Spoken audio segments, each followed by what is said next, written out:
The division of Korea into two separate states after World War II was a defining moment in the history of the Korean Peninsula. The Allied powers, led by the Soviet Union and the United States, decided to divide the country along the 38th parallel, creating a communist north and a democratic south. This division created two different systems of government, economies and societies, which have had far-reaching consequences for the Korean people. In North Korea, the government is a single-party state that follows a communist ideology. The country's founder, Kim Il-sung, modeled the government after the Soviet Union and adopted a philosophy of yuche, which emphasizes self-reliance and nationalism. The government controls most aspects of people's lives, including the economy, media, and education. The country is also known for its strict control over information and the lack of political freedoms. The North Korean government has pursued a policy of self-reliance, often at the expense of the population's welfare. The government has invested heavily in the military and the nuclear program, while neglecting basic infrastructure and social services. As a result, North Korea is one of the world's most isolated and impoverished countries, with widespread poverty and a lack of access to basic necessities. In contrast, South Korea is a democratic country with a market-based economy.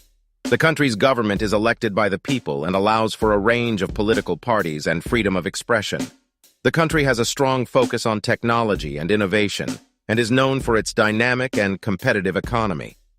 South Korea has undergone a remarkable transformation since the 1960s, when it was a poor agrarian society. Today, it is a prosperous country with a high standard of living, ranking among the world's largest economies. The differences between North and South Korea are also reflected in their standard of living. North Korea's economy is largely dependent on agriculture and mining, while South Korea has a diverse economy that includes manufacturing, technology, and services. This has allowed South Korea to become one of the world's largest economies.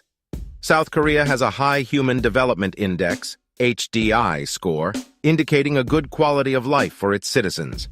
In contrast, North Korea has one of the lowest HDI scores in the world, with a large proportion of the population living in poverty.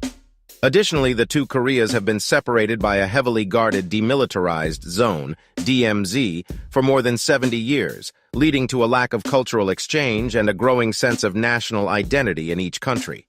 The DMZ is a 4-kilometer-wide buffer zone that stretches 248 kilometers across the Korean Peninsula. It is one of the most heavily fortified borders in the world, with millions of troops stationed on both sides. The DMZ has become a symbol of the division between the two Koreas and the hostility that exists between them. The Korean War, which lasted from 1950 to 1953, further cemented the division between the two Koreas. The war began when North Korea invaded South Korea, with the backing of the Soviet Union and China.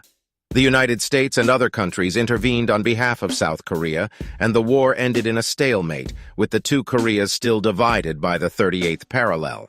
The war left a deep scar on the Korean Peninsula, and it is estimated that more than 2 million people lost their lives.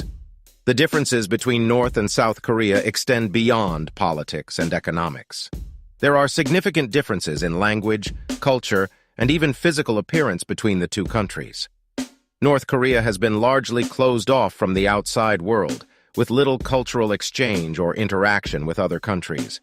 In contrast, South Korea has become a global cultural powerhouse, with a thriving entertainment industry and a strong influence on popular culture in Asia and beyond.